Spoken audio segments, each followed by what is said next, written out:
Huwag nating i-attribute sa Diyos yung wala sa Biblia. Alam niyo ba kung ba't may Biblia?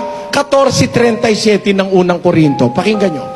Kung iniisip ninuman na siya'y propeta o ayon sa Espiritu, ay kilalanin niya ang mga bagay na sa inyo'y isinusulat ko na pawang utos ng Panginoon. Kaya nga nasulat ang Biblia, utos ng Diyos yun eh.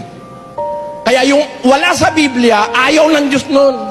Pag wala ron, hindi niya pinasulat. Kaya huwag tayong maniwala doon sa wala sa Biblia kasi hindi inutos ng Diyos isulat, kaya wala sa Biblia yon. Ano ang gusto ng Diyos matutunan natin? Unang Korinto 4:6. Pakinggan mo, kapatid.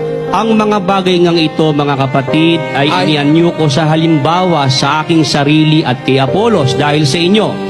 Upang sa amin ay mga tuto kayo na huwag magsihigit sa mga bagay na nangasusulat. That you may learn from us, not exceeding those things that were written. So, we must be disciplined by what is written in the scriptures. In faith, we do not have to speculate. In faith, we do not have to guess. In faith, we do not have to invent. We have to believe on what was written in the scriptures because it was God who commanded the apostles, the prophets, and the evangelists to write them down. And even if they want to write something, if God doesn't want them to write it, God will forbid them. Let us read that in the book of Revelation. Pakinggan nyo.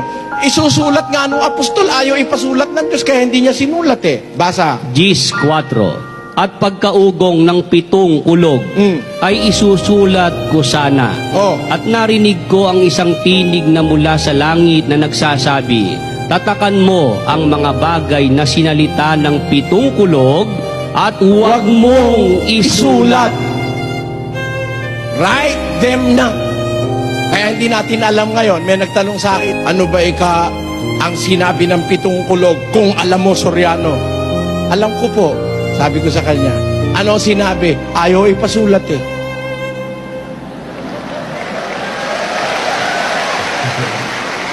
Alang-alamang mas marunong pa ako sa Diyos. Eh, sabi ng Diyos, huwag isulat eh. Pagkatapos, ayaw nga ipasulat, lalagyan mo ng letra. Mali. Hindi tama. It will prove that you are a disobedient reader of the scriptures. Believe on what you have read because it was written on the instructions of God. O, hindi ba tayo nag-iisip, mga kapatid? Eto, masasabi nyo, ang sinasabi ko, simple truth eh. Simple truth. Alam natin itong lahat. Pero, dapat yung simple, matanggap natin para magkaroon tayo ng kaalaman doon sa komplikado. Eh kung yung simple pa lang, ayaw mo nang tanggapin, galit ka pa sa akin, ina-atake ka tayo. Hindi ako nang-aatake. Nagtatanong kasi siya eh. Oh. Maniwala tayo sa nakasulat. Nakasulat, may kamangmangan ng Diyos at may kahinaan ang Diyos. Naniniwala ako sapagkat ipinasulat niya yun. Sabihin mo, para naman ikang minimenos mo ang Diyos? Ha? Ayoko namang itaas ang Diyos ng pagtataas na hindi niya allowed. Ang Diyos makapangyarihan sa lahat. O tama. O anong kasunod? Kaya ang Diyos, kahit ano gaya niyang gawin. Mali.